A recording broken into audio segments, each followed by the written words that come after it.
wanted to introduce Nicole, which hilariously, um, we were just chit-chatting. I've been following Nicole for, I want to say, at least 5 years. And we just realized that we've never actually met. However, 10 years ago, we both lived in the same city at the same time in Korea, and we have at least one mutual friend. So this world is really, really small. And, Facebook is a beautiful thing if you let it be, because it was just really, it just makes everything feel so close. But yeah, Nicole Brewer is an English language teacher, a travel blogger, an author, a freelance writer, and she's traveled to over 40 countries and lived abroad in South Africa, Germany, South Korea, and presently in Oman for years. She has a zest for the expat lifestyle and has a goal of inspiring others to travel and live abroad. She's the author of A Guide to Landing an English Teaching Job Abroad and the co-founder of I Love to Globetrot, which is a travel site and a community that I'm a part of, and she's very active in it, so it's really fun to be a part of. And she also has been featured in The Guardian, BBC Travel, Forbes, Nat Geo Traveler, and she'll continue to inspire as she globe trots. So without further ado, here's Nicole, and feel free to ask your questions as she goes in the chat. I'll mute myself. All right, thank you, Erica. That was an amazing introduction. Actually, I might repeat just a couple things that you mentioned there in my little intro I planned on doing. But let me just go ahead and share my screen so I can get started with this presentation. And I am really looking forward to chatting and hopefully getting to know you guys and for you to get to know a little bit more about me. So here we go. Okay, let's get started. So, as Erica said, I am the co-founder of the I Love to Globetrot travel site and online community on Facebook. Our group, we have over 10,000 members. And like she said, we're very active. People ask questions about getting into teaching abroad, traveling abroad, different things about, their futures of travel. I've been a travel blogger as well for I Love to Globetrot since the year that I left South Korea in 2012. And so most of the coverage on the blog is about my experience living in Oman. And just recently, I'm very excited to share, as of last month, I've become a Middle East contributor for Trip Savvy. So you will see my first article about Oman was published back in July. And I just wrote a few articles about Dubai. So hopefully, if you are interested in learning more about Oman content and the Middle East content, I will be a writer for them. So I'm very excited to share that with you all. And then last, as Eric already mentioned, I am the author of A Guide to Landing an English Teaching Job Abroad. And, that actually came about because since I've been teaching abroad for a decade now, actually a little over a decade, which is crazy to me, a lot of people will ask me questions about how I got into this field. So decided to write a book about it. Did some research, some interviews for other expats throughout, not just the Middle East, but around the world, and compiled this book for people who are interested in this field. So, as Erica mentioned, I just wanted to highlight a couple of those features that I'm very proud of because, since living in Oman, it's become an up and coming travel destination. So it's been a perfect time to be here as a travel blogger. And like one of my first big features was with BBC Travel, and like a writer just randomly did like a Google search for Oman, and my blog was like one of the top things that came up for her. So she reached out to me. She was like, "Oh, I want to ask you a couple questions about living in Oman." And I was just like, "What? How does that even happen?" So, it's just pretty exciting to be in this region at this time because they are working on growing tourism. And, I've written for The Guardian about my experience here in Nat Geo. Actually, I did an interview with them. And in Cosmo, ironically enough, about dating in the Middle East. So something I don't necessarily recommend when it comes to dating a local, but that was the story that I was featured in Cosmo about my experience of dating in the Middle East. And, I've learned my lesson about, dating someone from a different culture. So that was an interesting feature to have. So if you ever go to the website, you will see those articles on my features page. Okay, so where it all started, as Erica mentioned, Busan, South Korea. So how did I end up in South Korea? You may be asking. Big city girl from Detroit, Michigan, and then I lived in Chicago before moving abroad. I used to work in market research before teaching English. I actually didn't have any teaching experience before moving to South Korea. And ironically enough, in the last recession that we had back in 2008, I was laid off from my market research job. And so I went about almost 6 months of being unemployed. And, as a graduate from University of Michigan, I had this amazing degree and I'm living a big life in Chicago. I did not expect to go on unemployment, trying to find a job, just out of college only for a few years. So looking up opportunities for jobs, I actually came across an ad. I believe it was on Hot Jobs, which I don't even think is in existence anymore. That's how long ago that was, but I believe it's probably Monster now. But I saw a job for teaching English abroad, and I was like, that's interesting, because I actually had a few girlfriends who used to teach in Japan, and I went to visit them the year before I decided to, move to South Korea. So after visiting them and seeing them teaching in Japan, I was interested in Southeast Asia. I said, okay, maybe I'll do it for a year. Once the economy gets better, I'll go back to the States. As you can see, a decade later, I'm still going. So that's how much I loved it. But I saw the opportunity to teach English in South Korea. And I actually spent 3.5 years teaching in Busan. As you can see in the picture, welcome to Korea. That was my orientation. We were staying in a dorm for EPIC, which is the English program in Korea. Erica's nodding. She's like, yeah, I know EPIC. That was the public school program for teaching in South Korea.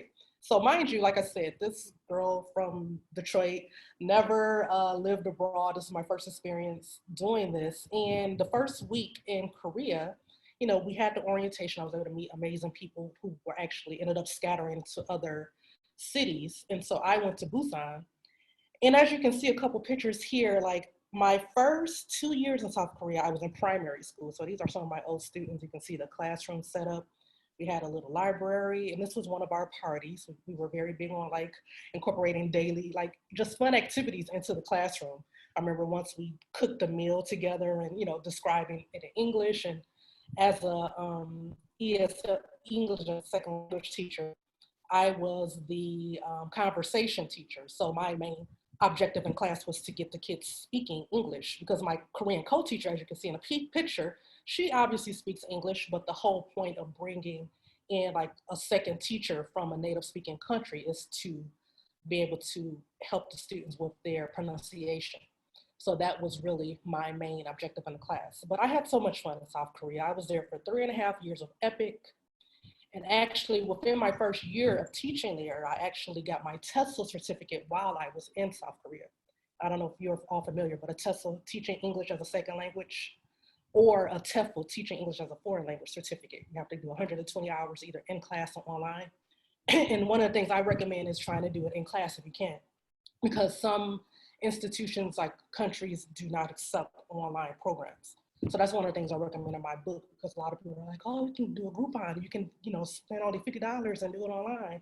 And I'm like, if it has a Groupon, it's probably not a good option. That's one of the things that I highlight, in my book. So, but as you can see here, one of the things that's interesting looking back on my time in South Korea, I had such an amazing experience working in primary school for 2 years. And then my last year and a half, I was in high school. But my first year in South Korea, you can see my co-teacher in the back. I used to call her my Korean mom. So when you're in Korea, especially with the EPIC program, if you have someone who is basically there to help you, to navigate you when you first get there and land on the ground. So I definitely recommend a public program like EPIC as opposed to like some of the Hagwons. They call them like the smaller schools, academies. Erica, she worked at a Hagwon. So the Hagwons, the smaller academies, are like the after school programs. You might work on the weekend. Me being a traveler, it's like, I want to travel, I want to go somewhere on the weekend. So I was grateful to be in public school versus a Hagwon or academy. But one of the things I just really wanted to highlight, having a co-teacher who was amazing, is a decade ago, back in 2009, when we had the last pandemic, the swine flu happened, right? And I was in South Korea. So guess whose school, one of the several schools that were inundated with students that got sick with the swine flu, my school, we actually, a bunch of students got sick. I'm only been in Korea for maybe a month or two at the most, and I had to be in quarantine for 2 weeks, my first couple months in South Korea with, during the pandemic. So now it kind of feels like deja vu being in Oman. I'm like, let me find some wood, knock on wood that we don't go through this again here in the Middle East. But, so it was amazing because, I'm still getting my bearings, my footing, and my Korean co-teacher, I called her my Korean mom. She used to go grocery shopping for me, brought soup over. She had to leave it outside, like she couldn't come in because I was contagious. But so that's one of the things that I do recommend, like about South Korea, is because compared to, I'll talk a little more about Oman later, but compared to my experience in Oman, I had to just figure everything out on my own. I had to hit the ground running. But starting, at USL opportunity in a place like South Korea where you have a co-teacher, you have a family, you go to orientation, you meet people, like I highly recommend it for anyone that's considering getting into ESL. So epic program. So let me move on. That was my time in South Korea. I didn't want to stay on Korea for too long because I know there was actually recently a presentation about South Korea, but obviously that's where I started, so I wanted to highlight that a little bit. But after 3.5 years in Korea, I was interested in somewhere different, somewhere new. So I started looking into the Middle East. And initially, when I thought Middle East, I thought Dubai, I want to go to UAE, the glitz, the glamour. So, however, again, looking up job opportunities online, I came across a college position in Oman. Now, when I first saw Oman, I knew it was in the Middle East, but I had no idea where it was. So I am curious, if you all, let me see if I can see the chats. Actually, let me just go back. I didn't mean to do that. Sorry. I wanted to be able to see the chat, but here's a map of the Middle East. I wanted to be able to see you guys' comments, but I'm not exactly sure how I do that now. So maybe for the people on camera, you can put up a number. But looking at this map, if you saw it, would you be able to point out where Oman is? Anyone? What number? Can you type in the chat or can you see? Same, shaking her head. She's like, no, I don't think so. I can't see the chat, so I'm trying to look at people's faces and see who can guess where Oman is. I didn't know where it was either, so don't feel bad. And I live here now for 7 years. But yeah, this is a map of the Middle East. And Oman, actually, let me go ahead and move forwards. She said you got it, number 8. Yes, Oman was number 8 on that map. So you can see here. But yeah, when I first saw the opportunity to teach in Oman, I was like, where is Oman? Itty bitty little country, only about 5 million people live here. And, we're bordered with Yemen. So people obviously, when they first hear like Yemen, they're like, oh, is it safe over there? Oman is actually one of the safest countries in the world. Like, you will be amazed. I haven't had any problems here. I love it. Omanis are the sweetest, the humblest, maybe I'm biased, but some of the most humblest people that I've met in my time living in the GCC or, the Gulf. So Oman here, we're next to UAE, about a 5-hour drive to Dubai. Obviously, I've never been in Yemen, but I live in Nizwa, closer up top. We're about an 8-hour drive from the border going south.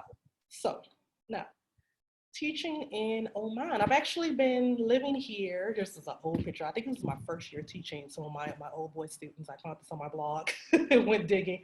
But, I've been in Oman actually for 7 years total. I was here for a year back in 2012, and then I left to go to grad school. I moved to Germany for a year and then did an accelerator program there. Then I came back because Oman is so great. So I ended up coming back here. But, you can see this picture of my campus. You see it says the University of Technology and Applied Sciences. So this is actually a picture that I just took earlier this week after we returning to campus on a rotation schedule now with COVID. Everyone's not back on campus yet together. But my college, I should say, used to be called the College of Applied Sciences. But only just recently this fall, they have integrated all of the college system into one big university system now. So I have to get used to calling it the University of Technology and Applied Sciences because for 7 years I called it the College of Applied Sciences. So this is a picture of the exterior of the college I work for here now in Oman. And here is a picture of some of my old students here in Nizwa. So Nizwa is about an hour and a half outside of Muscat, the capital. And this is where I've lived the entire time I've been in Oman, teaching at this lovely college / now university. And it's interesting because, for example, this picture I was able to take, as you can see, there's only boys in this picture. However, I do have, since I've been here, my classes, the sexes are integrated. There are boys and girls in the class. I should say young gentlemen, they're college kids, but they're young gentlemen and ladies in the class. But ladies do not want to have their picture taken. So it's like they always want to, oh, teacher, can I get a selfie? Especially at the end of the semester, they're always, having fun and want to take a picture. I'm like, I'll let you take my picture, but you better not share it on Instagram because you don't want your picture shared. You know, it's just a cultural thing. Women are like, no, teacher, I don't want anyone to see me. But the boys are like, yeah, teacher, come on, let's take a picture. Like, you know, they're all about it. So this is one of the parties that we had at the end of the semester, and I took a picture of my young gentlemen. They were totally fine with their pictures being taken, but the ladies, they're not interested in that. So that's one of the things, like a cultural shock, almost like a difference that I had to deal with first coming to the Middle East after living in South Korea, where you can see like the elementary school girls are like, hey, teacher, let's have a party, let's take pictures. Totally different atmosphere coming to the Middle East, now working at college. And one of the interesting things about like being at a college in the Middle East is when the young gentlemen and ladies first come to the class, this is their first time being in a classroom setting together on the college level, because from primary school up until high school, they've always been segregated, like, you know, boys at one school, girls at the other. So me being like a foreign language teacher, being very, you know, just like I'm a chill American girl, right? So it's like they come to my classroom and they're not only a little nervous because this is their first time having a classroom with a foreigner teacher. Like I'm the only person in the classroom in the college level, as opposed to in South Korea where there was a South Korean teacher and an American teacher. So the students feel more comfortable. Like, oh, if they didn't understand something, they can say in Arabic, ask for explanation. Well, I'm sorry, in Korean, in South Korea, but here it's just Nicole. So, you know, I speak a very little bit of Arabic. Like you're only supposed to speak English in the classroom anyway. So, you know, there is that nerves that the students have to get over, for one, being in a classroom with a foreign teacher by themselves for the first time, and two, for their first time being integrated with the opposite sex. So something that's interesting, like you see this picture of my college, they're in the entryway when the students come to class. There are two separate entrances that the boys enter, yes, and that the ladies enter. You know, so there's, you know, two separate hallways. Like as a teacher, I can walk in the boys, or I can walk in either hallway. But the students, they have to enter in the hallway, the boys or the girls, you know? And so like you will literally have some girls come into the classroom and, you know, they hurry to their seat and they're all excited, but they might want to sit in the corner. Like they don't want to look on the boys' side of the classroom.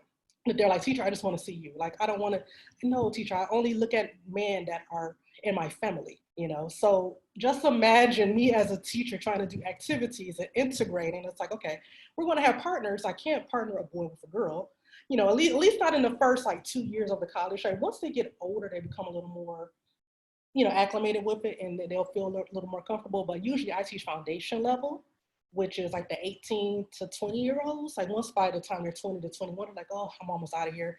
You know, because one of the things that we try to teach them is we're trying to prepare them for the real world. If you want to get a job working at a college or a university, you're going to have to get used to being around the opposite sex. So it's like, I'm almost like an ambassador of like the English language, but also just getting them comfortable with cultural and real life experiences. So I feel like, you know, I'm a grammar teacher, but I'm really teaching them about lived experiences as well, working in the Middle East. So that was definitely something I had to get used to. So I can see some of the people are like, wow, that's interesting. But yeah, so I teach foundation English and then, you know, grammar skills. And also then we prepare them on like writing papers and, you know, citing sources and things of that nature. So there's a little bit of everything in the classroom in Oman in the Middle East. So, all right, so that's about teaching here. I know that in my invite, I mentioned that I will talk a little bit about the country, because I know everybody on the call is not necessarily interested in teaching ESL, but you also just never heard of Oman, you're curious about the country. So I just wanted to share a couple of tidbits about some of the famous tourist attractions that I've written about in my experience living here. So places to visit in Oman. So obviously, like I said, I live in Nizwa, but Muscat is the capital. And like, I want to say there's about 500,000 people in Muscat alone. Like that's the biggest city where most of the people are, yeah. And 5 million people in the country, like 500,000 are in Muscat. And then, you know, the rest of us are spread out all around. But Muscat is like, it's a beautiful, as you can see in this picture, it's, you know, one of the things I love about Oman, it's like, you have beautiful beaches, you have the desert, you have mountains and resorts. Like there's a little bit of everything in Oman. And people don't really, when they think of the Middle East, they don't even know this country. And I'm just like, it's a hidden gem. Like it's a little jewel, oasis. As you can see, this is actually a picture I took just last month. Since I wasn't able to travel home this summer, I did a bunch of staycations. So if you go on the blog, you'll see me writing about some hotels that I stayed at this summer because, travel blogger here, couldn't travel. So I was like, I need to get out of Nizwa. I need to let my hair down. So I went to Muscat a couple times, and this is a picture that I took at the Crown Plaza. They have their own little private beach. And, it's a beautiful place. I love to go to the resorts and do the things like that.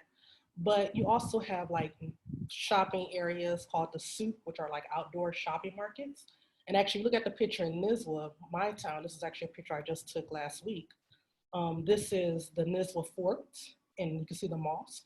But this is also like the souk area, which is like an outdoor shopping market. So I went over here. I had to go to the post office to go get my stamps so I can mail in my ballot, And so our post office is located right here in the souk.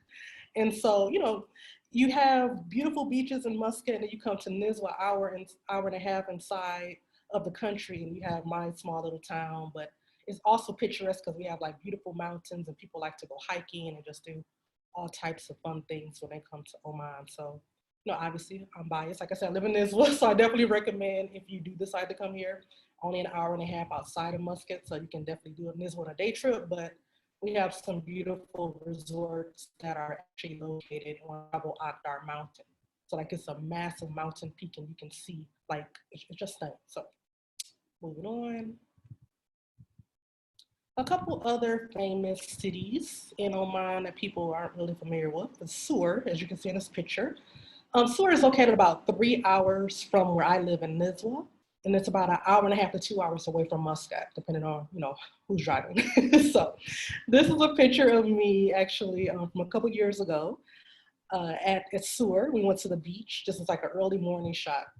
And as you can see, this massive turtle slash tortsy, whatever you want to call them, that's one of the things that Sur is famous for. People like to go there during turtle hatching season.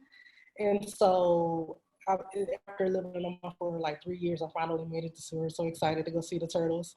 And you can see these two gentlemen. I actually had won like a raffle. And so I went on a tour with this company called One Roof. They took me on a tour, and we stayed in like a nice little private villa. We rented and drove down. But I want to say the best time to go to Sur is between April and August. Like usually around late summer. Yeah, around now, August or September. It's like turtle hatching season. So they do like this mama turtle here. She had hatched a bunch of eggs, and then you can see the little babies going out into the water. And like that's really what it's famous for, like their beaches, and people go down there to go see the turtles at that time of year. So, like I said, I wanted to tell you guys about some of the hidden gems because people don't really even know this little city, but it's stunning. Like, who knew? You can go see these little baby turtles. And there's a couple, the Sur Beach Resort there. That's like their main touristy thing to do, to come down and go see the baby turtles. So, yeah. And then last city I want to mention is Salalah. So Salalah, I love saying that name. It's so cool. But Salalah, I've actually been a couple times, and I went back in February. This is a picture that I took down in Salalah.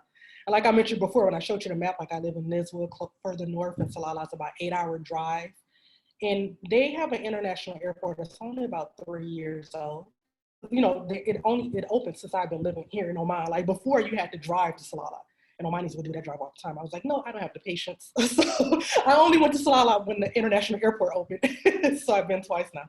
But Salalah is, as you can see, these stunning ruins, and it has a lot of history. That's another thing too. Like living in Oman, I feel like I've stepped back in time, like in a biblical sense. Like in Salalah, they have Job's tomb is there, and these other historic ruins and stunning resorts as well, Adantara, different places. So, you have a little bit of the old and the new combined. So highly recommend a trip to Salalah. So, if you have a plan to come to the Middle East, usually I tell people, if you're going to go to Dubai, like most people, like I said, when they think of the Middle East, they think of Dubai. They go to Dubai, they go shopping, they have the tallest mall, the tallest building, they have the biggest mall. People go there for the glitz and glamour. I'm like, hop on over to Oman for a few days and step back in time, because we have a lot of historic sites, and it's just a stunning place. And Omanis are really the most humblest people in the GCC. Again, I'm not biased. I'm telling the truth. I've had friends in the UAE say the same, and in Doha and different places in the region. So that's Oman. I just highlighted a few of my favorite spots, and hopefully you guys do some more research. So moving on, like I said, I've been teaching abroad for a decade now. So most of my time has been here in the Middle East, but I first started in South Korea, I didn't know much about like sites and where to find opportunities teaching abroad. But in my experience in my time living here, I've done a lot of research, and like I said, I compiled a lot of resources are in the book, but I just at least wanted to show some of the main sites that I recommend in the book to you guys. And I also touch about TEFL programs and TESOL programs, things like that. But ESL Cafe used to be Dave's Cafe. I still use that site for sources for games and activities. Like in my time in South Korea, I learned about Dave's, but now it's called ESL. Footprints Recruiting is very popular. As many of you may know, I'm not going to go through all of them, but SeriousTeachers.com, I highly recommend. That's where I found my job in Oman. So I definitely wanted to shout them out, and I still get, even though I've been here for so long, I still get alerts every so often from like Teach Away and Footprints and these other sites. I just love to follow along and know what's happening. So yeah, I wanted to share some of those websites with you all so you can do your own research. But definitely feel free, like I said, to check out the book or to send me a message. You can definitely follow me on I Love to Globetrot. Like I said, we have the travel group. A lot of people go on there, they post questions about travel, teaching abroad, but obviously I share opportunities like this and different speaking engagements on I Love to Globetrot. It's the same name across all of the social pages. It's on Facebook, Twitter, IG, and here's the blog. So, hopefully, if you have any questions, we can dive into those and we can discuss. Like I said, I didn't touch upon every single thing because I could be here talking for hours. Like, I love this country, but I just wanted to touch upon a few of the main tourist sites and, about my experience living here. Like, I highly recommend it. I hope that I saw some of you on coming to visit or possibly teach in this region, even though it hasn't been easy, but it's been I've had a blast. Like, the opportunities have been endless coming here and being able to travel the world. And I'm almost close to 50 countries. Like, one of my goals being here in the Middle East has been like to get to see more places in Africa. So, COVID, like I was supposed to go to Mozambique this summer, but what can you do? This is my first summer actually staying in Oman. So I had to deal with those 115, 110-degree temperatures. I was like, ooh, so you guys do this every summer. Like, usually I escape and go back home to the States. So, but yeah, so that's my presentation. And hopefully if you have any questions, we can dive in and have like Erica said, this is an intimate group. So feel free to ask questions in the chat, which I wasn't able to see on this. No worries. Goodness, that was so cool. Thank you. So I'll just stop sharing the screen now. So Yeah. There's the chat. So Perfect. It's okay. I got it. You don't need to go through the chat. There was a lot of chit chatting. I just wanted to thank you so much, Nicole. I mean, I feel like Oman is a country that not that many people talk about, not that many people have been to. And so it's just really interesting to hear it from someone that's been there for years, 7 years, right? crazy. Yeah, 7 years.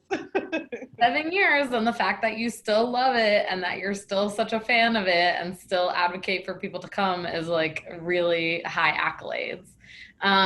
We had a few questions, and I think I'll ask some teaching questions and then some Oman questions. So, first of all, how well do people in Oman know English generally, like especially by college, since that's what you're teaching? Like, is it a huge portion of them, or is it, something that you're struggling with to teach?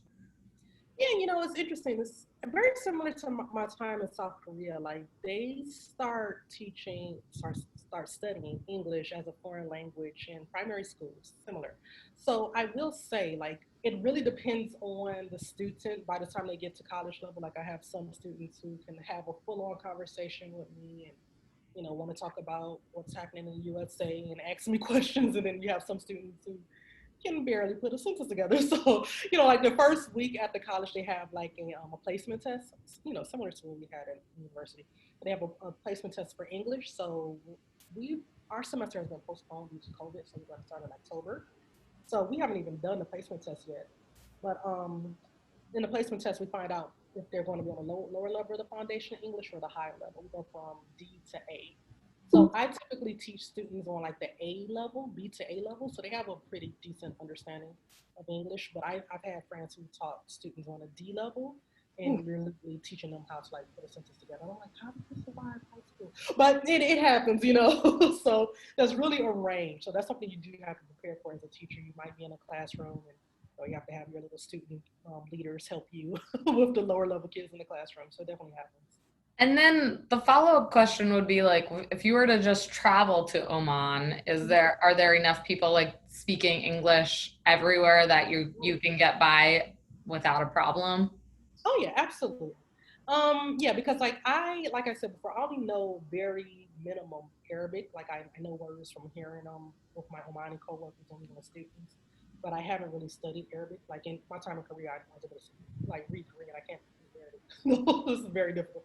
So yeah, I can definitely get by. Like all of the signs are in English, and everywhere you go, like because they've been studying this since primary school until they graduate from college. And one other interesting tidbit about that is everyone in Oman goes to college for free. I forgot to mention in my presentation. So everyone at least goes to college in Oman because of His Majesty, the Sultanate. Everyone has free education. So there's no, yes, free college, right? I'm crazy. So everyone, there's no excuse not to at least be able to speak English in your everyday life because they know they're going to run into foreigners, here. Like they have been working on tourism, so that's been really big. Yeah. Incredible. Yeah. That is incredible. Okay, so we also are getting a question about what course you would suggest for a TEFL. Mm. And if the country we are in doesn't have a classroom course, can we get an online one first and then a separate classroom course later? Geeta is asking. Yes, absolutely. No, those links that I shared before, they share some amazing courses on like TEFL.com and Teachaway is another one that I highly recommend. Those are probably my top three: TEFL, Teachaway, and Footprints Recruiting. Like I get email alerts from them, and they definitely always share programs. Like sometimes they try to get like come to Spain or come to Italy. They're big on like travel into your program, but there's opportunities to do them online as well. And the main thing about that is, like I said before, the Groupons I don't recommend.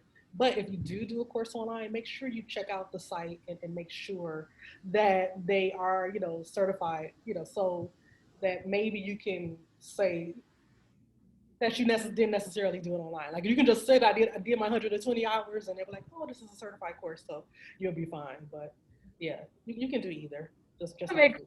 that makes sense. I think if you don't have a course that would have it in your country, like I think an online course is substantial enough usually. Like you don't have to like fly to another country. Exactly. I know that on Nomadic Matt's resource page, we also we recommend Eye to Eye for the course. I did the one called ITTT. I don't think it exists anymore, but is that what you did? I remember the one. Actually, no, I did the Asian. That's why I didn't recommend the one that I did because I thought about it. I said I don't know if they exist anymore Yeah, either. I But don't know if they yeah, exist. mine Asian EFL, and I don't think they're around. But I do remember ITT. I do remember though. Yeah, yeah. Cool, because I actually did it while I was living in a very rural part of Thailand, teaching English as a volunteer, and I wanted to be paid to teach English. So before I left, printed off two binders full of every single thing that every single lesson, and did them between classes, like as a book. And so that was really fun, but it's super useful. Like even if it's not required, it's like you need to know that stuff before you get in a classroom, you know. Right. Absolutely. That's awesome that you advocate for that. We also have a question. So when we had the talk from Ava about teaching English in South Korea, she sort of went through what a typical like salary or benefits package is. Is that something that exists in Oman, or is it more like school by school, university by university, or is there like some sort of overarching general thing that you can share with us? Yeah, absolutely. Well, for me, I don't have much experience when it comes to like the public schools, but I don't know if many expats actually teach in like the primary level. Like from I know most of the opportunities that I see in Oman aren't necessarily college level. So like, we have about seven locations throughout Oman for like for me for CASH, the College of Applied Science, and we have the tech colleges, and we have a university. So most of the other teachers that I know within this region are college or university teachers. But I would say like the standard package and I'm going to be real with you guys. Oman, I don't make as much money living in. People think of the Middle East and they think of the desert, like, oh, you're rich. I'm like, no, actually, Oman is on a lower scale when it comes to like salary wise. I'll keep it 100 with y'all compared to like working in Dubai or Saudi Arabia. So like starting out, you'll make usually about 1,200 Omani Rial, which is like around 3,000. A little under 3,000 US dollars per month. But the thing about it is like the cost of living is not very high here. So say for example, like my apartment, I have a 2 bedroom, 2 bathroom apartment that the my agency pays for. And so, but I know like the rent is around about 300 on minor real. So that's like $750 a month for a 2 bedroom, 2 bathroom. Yeah, it's like right. So just I think about when I used to live in Chicago before leaving Chicago 8 years ago. Over a decade ago. I paid $750 a month for a studio. So like I have a whole, so that just put things in perspective in that sense. Like my insurance, everything is taken care of. You get a stipend for certain things like the living allowance. So yeah, I mean, I make do. I do. I still get to travel the world, and just depending on your quality of life. And are there any flights usually included, like a flight home at the beginning or end or anything Yeah, like that? exactly. The flight to and from is typically well. Actually, let me take that back. When I first came to Oman about 7, 8 years ago, my flight was automatically paid for. It's coming. I remember, but I don't think I was coming from. Yeah, I came from the U.S. I went home and then came back. So my flight was paid for upfront. But now I'm hearing just within like the past year or so, some of these new teachers I'm hearing through the grapevine that they're kind of like reimbursing them, like they're putting some of the money into their check every month. Like that since I live here, that's what they do for the rest of us teachers. Like our flight coming was paid, and now every month you get a little bit just in case, so your travel allowance to go home for or something. Oh, And about 75% of an actual flight ticket. They don't pay 100% anymore. They're like, you figure it out. But so now I'm hearing that that's the case. Like before they just paid the flight and rush you out. Now I think you get it back, which probably is helping, especially now, like with the pandemic. It's been a whole other situation going on trying to get teachers into the country. So yeah. yeah. We have a teacher, Rowena, who's calling from South Africa today, which is really fun. And she's asking, are there any teacher assistant jobs in Oman, and are there jobs for people without a degree? So I'm guessing without a college degree, not Right. without a TEFL degree. Right. Yeah, that's now that's tricky because like I do know like in some places in like Spain or in France, there are opportunities to have the assistant teaching positions I've heard about. But here, like in the Middle East, but especially in Oman in particular, that at the minimum they do want you to have a 4 year college degree, and on average they want you to have at least a TEFL or a TESOL. It's getting more competitive, especially in the Middle East. So like for me, I was very fortunate when I first came. The only experience I had my 3.5 years of teaching experience in South Korea and my TEFL, and I was able to land a job here. I will, be honest. I think now in the past, several years, it's become much more competitive. So they are looking for more people who have teaching background experience to come to this region, and that's what kind of like why I recommend like starting somewhere like South Korea or even China. Like there's thousands of jobs opportunities there, and they're more lenient when it comes to what type of degree you have, if your degree is in English or not, because that's another thing too. Like when I first came to Oman, I didn't even mention, my experience. My 4 year degree is from University of Michigan in communications. I was journalism major, writing, things of that nature. So, I'm here now with my communications degree, but a lot of the incoming teachers within the past several years, usually their 4 year degree is either in English or linguistics, or so it's becoming, they're becoming more competitive because they can. The market is getting saturated in a sense, especially in the Middle East. It's more competitive, yeah.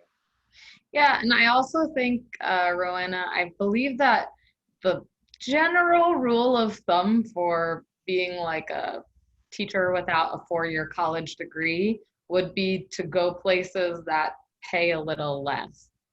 So, like, Oman pays like a regular salary, and South Korea also pays a regular salary. And so, those are higher paying jobs for this. But, like, If you were to go to some places in Southeast Asia or Central America or South America where you get paid significantly less, like they'd likely be more lenient on if you don't have a degree. In South Korea, you definitely need a 4-year degree, because I know this because I taught in South Korea and I got my, certificate, like my graduation certificate from my school when I went to school in Qatar.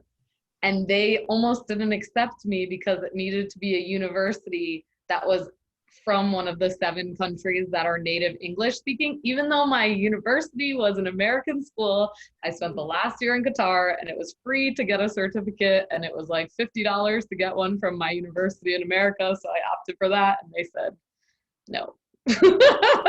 They almost didn't let me into South Korea. So yeah, Cambodia definitely will probably let you, and it looks like you've done that. Okay, great. And then do you know if it's easier, just follow up for that, do you know if it's easier if you don't necessarily have a degree to go into the country and look for a job rather than look for a job from South Africa or from America or something like that? I have heard of teachers, of people doing that, especially like in my travel group, my community, like people are always like, oh, you can come in. The only catch, the caveat with that is like if you arrive on a tourist visa, no, legally in these countries, you're not supposed to work. Like I know a lot of digital nomads who do that. They'll go and they'll just stay for 3 months and they'll do a visa run, leave, and then come back.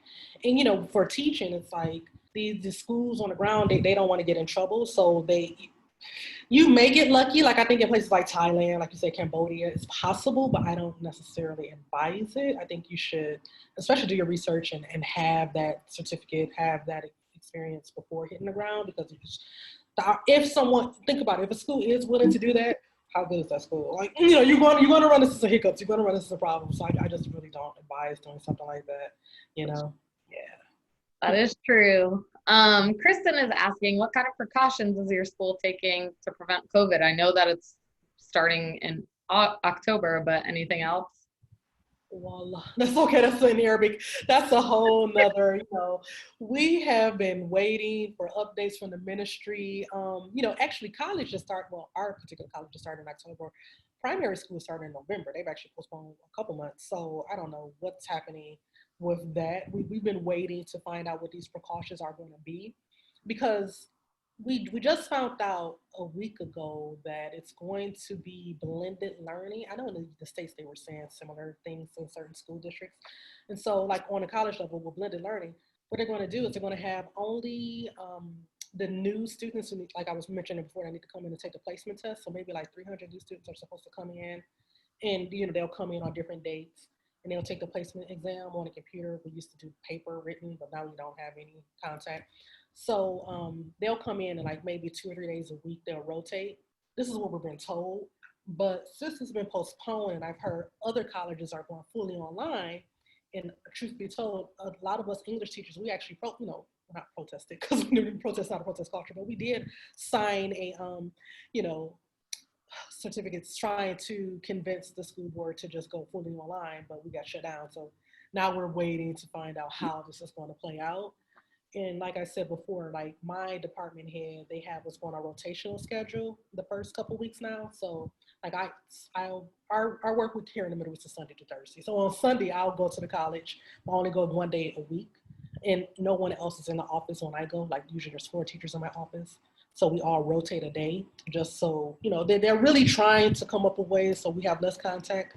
But I'm like, why don't we just do everything online? So we're trying to see if something may change, because a lot of that has happened even in the States. My sister teaching in Atlanta, they went from everything will be online, then they told them students will come, and then it went back to online. So it keeps changing. So I'm like, maybe by October we'll find out everything is online. So keep your fingers crossed. We'll see.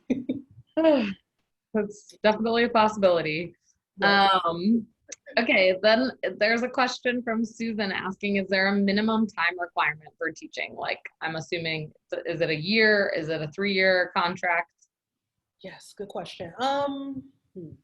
Well, it depends on the school, actually the agencies, because that's the thing about it. Like some of the teachers at my college are we're hired directly through the Ministry of Education, but most of us, we work through an agency.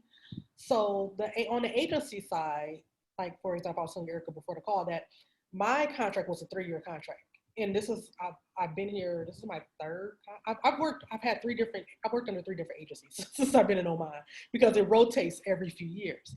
So this particular contract I have is a 3-year contract in Oman, and that's another reason why I think like in the Middle East and certain, like even in Dubai, like if they don't typically do 1-year contracts, and they want to like they want to see you've had some experience. So even if not in a region, just experience for a few years staying. That was one of the things I recommended in my book. Like, some of us job hop from year to year. We go to Cambodia, and I'm like, for me, I think one of the reasons that I was able to get the opportunity in Oman was because I had a consistent. I stayed with Epic. I stayed in the same city for 3.5 years, and they saw consistency in my work experience. So they really do want to see that when you are looking for jobs in the Middle East in particular, because they try to lock you down. So so the thing is a 3-year contract, but it's renewable every year. So there is an opportunity to break it, but they want you to hopefully stay for at least 3 years. Right, right. That makes sense. Yeah. And then I think this is my question actually, but how many foreigners live in Nizwa? Nizwa? Am I saying it right? Oh, you got it, yeah, Nizwa. We call ourselves, we're Nizwanis, the foreigners here. Nizwa, how many foreigners? That's a good question. I'm Or trying like, to think. that you would see in a day, like what, you don't know, you need to know the number. Yeah, I'm just trying to do like an estimate, because the thing about it, one of the things I do like about NISWA, like I was saying before, we have 2 colleges and 1 major university here. Like I'm at the College of Applied Science. We have Tech down the road, and then back the other way, this university. So I do feel like there's a nice amount of foreigners here, because you have teachers, a lot of teachers in my town, but also like some of the oil workers. Like this apartment complex I live in, like across the hall from me, one of the guys, he works for the oil company. So we do, you have engineers, you do have foreigners. It's not only teachers here, So I'm thinking, I'm like, there is a pretty decent amount of foreigners now I think about it. On an average day, I see not just teachers. Like if I go grocery shopping, go to Lulu, our main grocery store, I'll typically run into a couple foreigners when I go shopping in different places. So yeah, it's nice. We have a decent sized community. Yeah, Besides I don't know. besides the beach in Oman, the only other place I went to was the Lulu.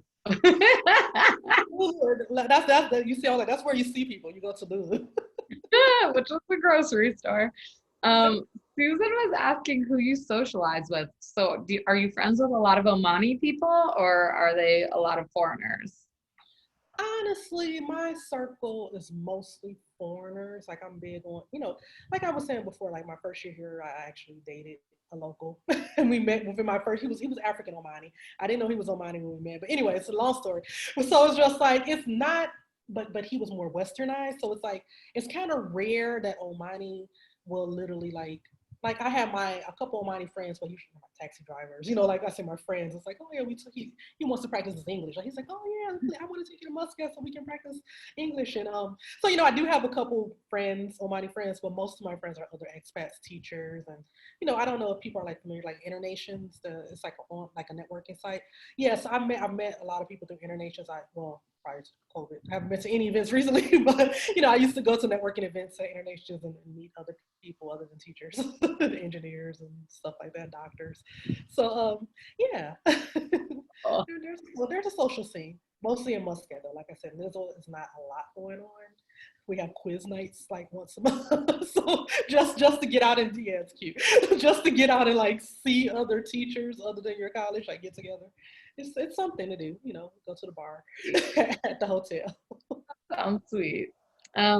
Kristen is asking, when I taught in Morocco, I found the street harassment to be overwhelming. Is that the same or similar in Oman? Alhamdulillah, no.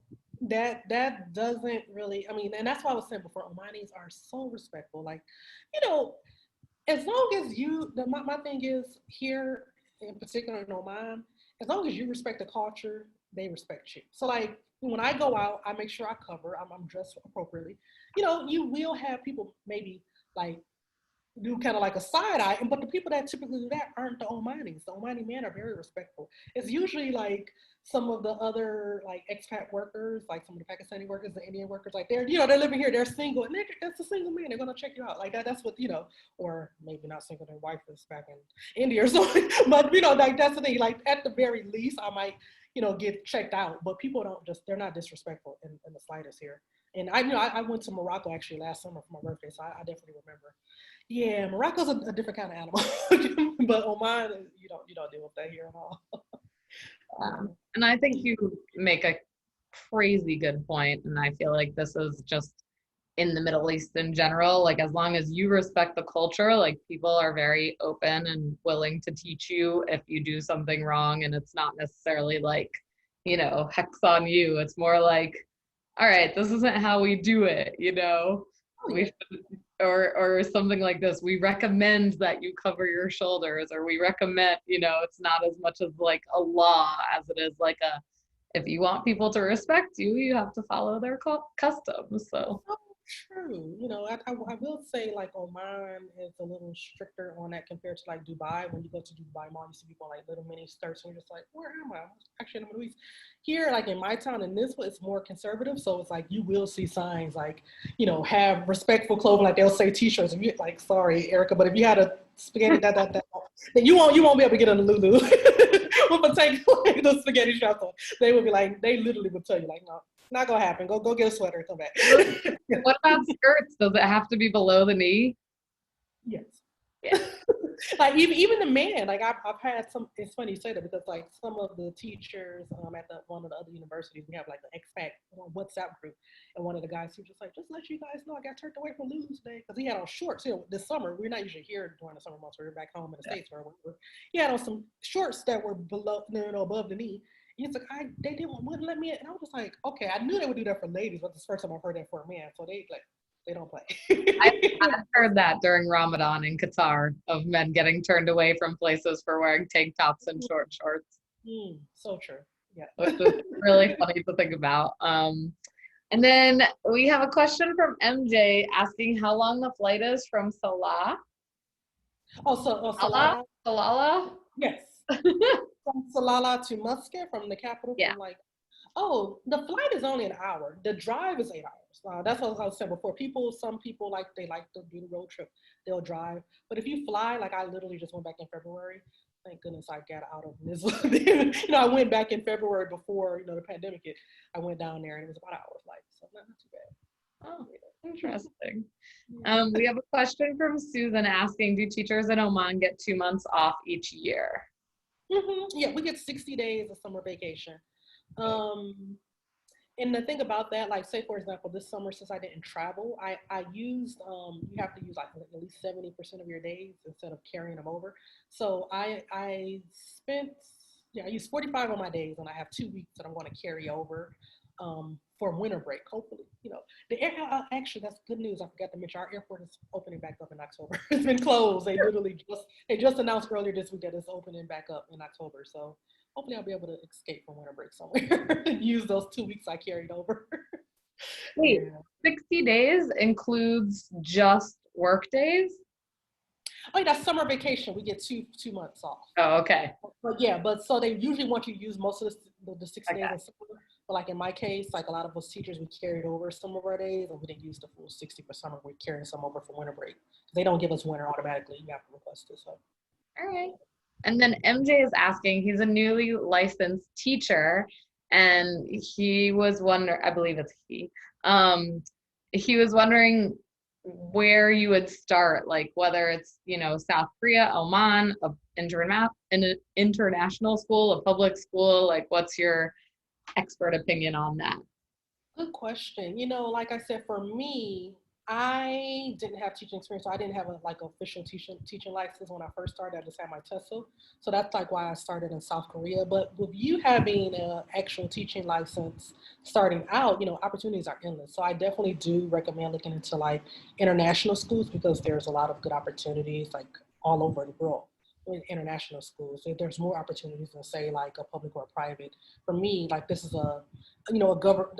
The funding is through the government. So for me, work at a college, like I'm fortunate in that sense. But it's not necessarily a private university. But I think international school. I just know the money will be good in international schools as a licensed teacher. So I recommend go that route if you can. Totally. I mean, MJ, that would be my advice too. If you have a teaching degree, you should always go for international schools because they pay international prices and you can live in tons of different countries. I know Onika, the traveler, was an international teacher from Canada teaching English in Hong Kong, but as She taught French. oh, she taught French. Yeah, But I love her. She's like right. my blogging guru, so I follow her. Incredible, but she made six figures in Hong Kong, which Yeah. I don't think that any ESL teacher is making six figures in Hong Kong. So if you're a teacher, you should go for like actual teacher jobs, not ESL jobs.